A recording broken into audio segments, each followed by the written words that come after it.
Quelle est cette entreprise?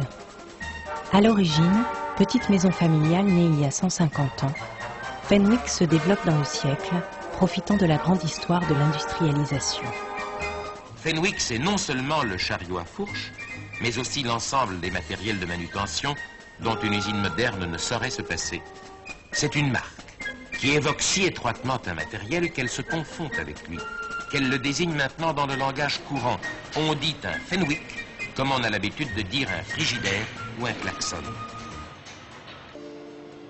À l'usine Fenwick, comme chez Toyota, l'adhésion des ouvriers aux objectifs de l'entreprise est le nouveau credo.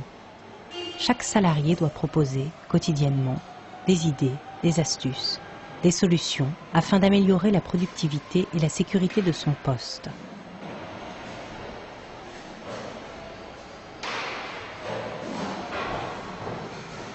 Voilà comment l'ouvrier devient responsable de l'intensification de son travail. Pour inciter les employés à collaborer, la direction évoque sans relâche l'opportunité qui s'offre à eux de travailler dans de meilleures conditions.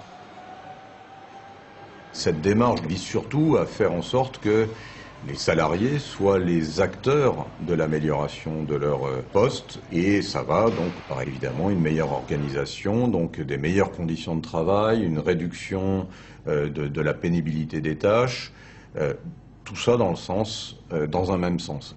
La règle d'or du système, c'est que toute amélioration doit aller dans le sens d'une amélioration de la qualité et de la productivité. C'est le critère d'acceptation de la proposition. Donc, si on peut à la fois améliorer les conditions du travail, le rendre moins pénible, le rendre moins fatigant, tout en réduisant le temps de cycle, tout en améliorant la qualité, cette proposition sera acceptée. Par exemple, si c'est moins douloureux pour l'ouvrier d'avoir le tournevis sur une table à côté de lui, au lieu d'avoir à se baisser pour le ramasser, il aura moins mal au dos, donc c'est une amélioration des conditions de travail. Mais le but, c'est la productivité.